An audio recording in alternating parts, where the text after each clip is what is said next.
Pernahkah kalian mendapati sebuah momen di mana kalian memberikan nasihat dan saran kepada orang lain, namun entah bagaimana saran dan nasihat tersebut tidak masuk di kepala orang yang kita nasihati?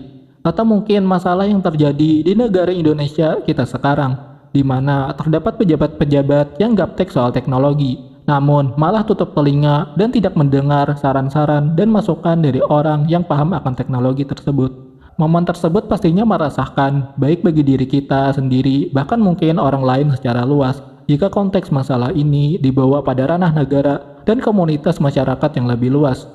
Pastinya dampak buruk yang akan kita rasakan akan sangat menyakitkan. Dari kondisi ini, saya teringat pada salah satu ungkapan dari karakter anime yang bernama Shiori Oumi yang kira-kira seperti ini. Bicara dengan manusia itu sulit. Aku tidak boleh bicara fakta apa adanya. Selama kita tidak ketahuan berbohong, maka itu tidak masalah. Tapi sekalinya kita ketahuan berbohong, maka kita akan dikecam. Dalam pembahasan kali ini, di sini kita akan menjawab sebuah pertanyaan, kenapa sangat sulit bagi kita untuk dapat mengomunikasikan sesuatu kepada orang lain, dan bagaimana ucapan dari Shiori tersebut menjelaskan realitas asli dari cara kita berkomunikasi, yang berdampak pada sulitnya kita menjelaskan sesuatu kepada orang lain. Dalam berkomunikasi, kita pastinya akan menggunakan sebuah struktur bahasa dan kosakata tertentu yang efektif dan jelas agar lawan bicara kita dapat memahami apa yang kita bicarakan. Namun bahasa dan kosakata yang biasa kita gunakan memiliki realitas lain yang sangat membingungkan di mana sebenarnya bahasa tidak memiliki sebuah dasar representasi yang nyata dari realitas selain dari korelasi antara kata dan bahasa yang membangunnya. Dalam terminologinya Jacques Derrida, kondisi tersebut disebut sebagai trace atau jejak. Trace secara sederhana dapat dipahami seperti ini. Jika kita bertanya tentang apa arti dari kata presiden, kita akan mendapatkan jawaban seperti presiden adalah jabatan tertinggi dalam sistem pemerintahan berbasis republik. Dalam definisi tersebut, kita bisa bertanya lagi, apa arti dari kata jabatan, apa arti dari kata sistem, apa arti dari kata republik. Dan jika kita menjawab pertanyaan tersebut, kita masih bisa mempertanyakannya lagi sampai tidak terbatas. Sampai pada sebuah momen di mana kita akan kembali lagi kepada pertanyaan awal, yaitu apa itu presiden.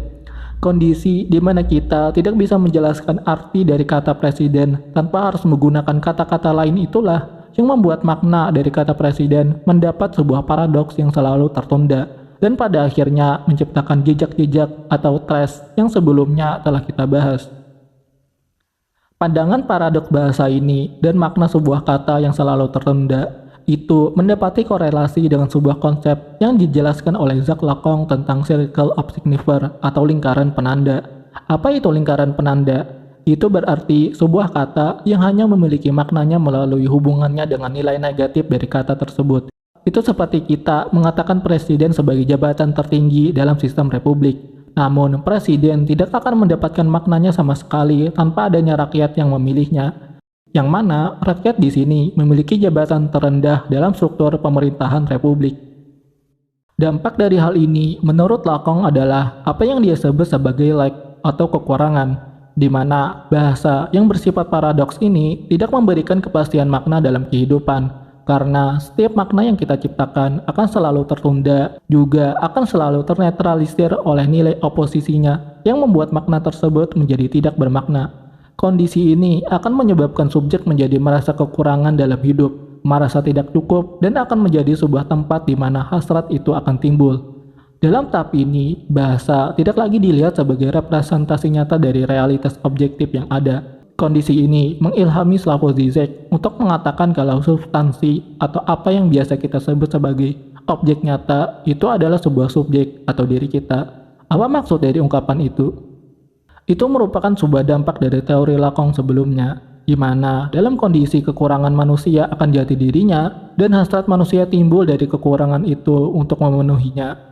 Maka subjek yang memahami dan meneliti realitas cuma akan mengambil jawaban dari realitas tersebut yang sesuai dengan apa yang dia hasrati, bukan lagi dilihat sebagai objek nyata yang sebenarnya sebagaimana objek tersebut benar, namun lebih kepada bagaimana kita ingin memandang objek nyata tersebut sebagaimana kita inginkan atau subjektivitas.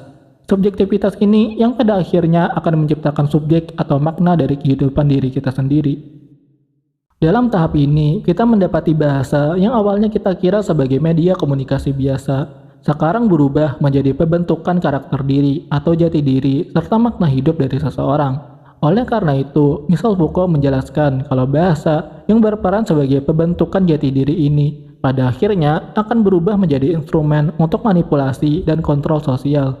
Seperti yang Foucault contohkan, di mana dahulu homoseksual dilarang karena alasan-alasan tertentu seperti moralitas dan agama. Disebabkan pada saat itu, kekuasaan berada di tangan para agamawan seperti zaman kegelapan Eropa yang dikuasai oleh para uskup dan Kristen Katolik, atau di wilayah Timur Tengah yang dikuasai oleh Islam dengan khalifah-khalifahnya.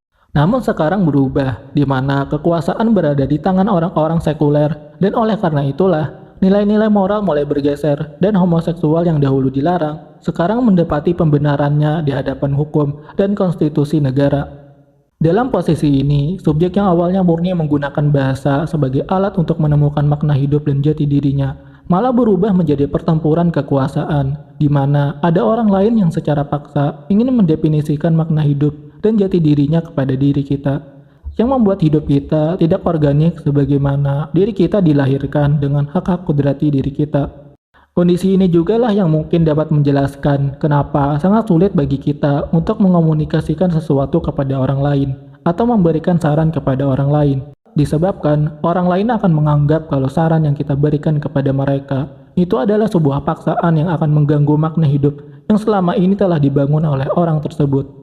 Memberikan saran juga pada akhirnya akan menciptakan sesuatu yang dalam ilmu psikologi disebut sebagai disonansi kognitif, yaitu sebuah kondisi di mana manusia mendapati dua keyakinan yang sama benarnya, yang membuat manusia tersebut menjadi bingung dan pusing karena tidak dapat menentukan aktivitas yang harus dilakukan disebabkan kedua informasi yang diberikan tersebut sama-sama benar padahal informasi tersebut saling bertentangan satu sama lain. Hal tersebut seharusnya mengingatkan kita pada teori lingkaran penanda yang dijelaskan oleh Jacques Lacan sebelumnya. Tepat dalam hal inilah alasan kenapa kita sangat sulit untuk menjelaskan sesuatu kepada orang lain. Jika kita kembalikan masalah ini kepada ungkapan Fiori sebelumnya, maka seharusnya itu menjelaskan realitas dari cara manusia berkomunikasi di zaman sekarang, yaitu dari bagaimana sebenarnya manusia tidak benar-benar berkomunikasi disebabkan bahasa yang kita gunakan untuk menjelaskan sesuatu itu bersifat paradoks dan tidak memiliki maknanya sama sekali terhadap realitas objektif yang ada. Hasil dari itu adalah kita selama ini hanya berkomunikasi tanpa makna sama sekali, atau dalam bahasa jelasnya, kita pada dasarnya sedang berbohong dan memaksakan kebohongan tersebut kepada orang lain. Komunikasi yang kita lakukan bukan lagi bertindak sebagai mediator kita dengan orang lain agar saling memahami, namun lebih kepada kita ingin menundukkan orang lain dalam kuasa dan pengaruh diri kita. Apa yang kita sangka sebagai saling memahami itu sebenarnya adalah orang lain yang tunduk pada permainan kekuasaan yang sedang kita lakukan kepadanya. Kekalahannya dalam perbuatan kekuasaan tersebut membuatnya menjadi patuh yang kita sangkakan sebagai saling memahami. Padahal aslinya kita sedang membunuh karakter dan makna hidup orang tersebut menjadi karakter dan makna hidup yang kita tentukan sendiri melalui komunikasi pada saat itu. Pada akhirnya di sini, dalam kegiatan komunikasi ini, kita secara tidak sengaja membunuh orang lain secara simbolis demi mendapati kendali pada diri orang lain tersebut yang kita ajak komunikasi. Sulitnya orang lain menerima saran dan masukan dari diri kita itu disebabkan orang lain itu sedang mempertahankan jati dirinya dari manipulasi diri yang kita lakukan kepadanya.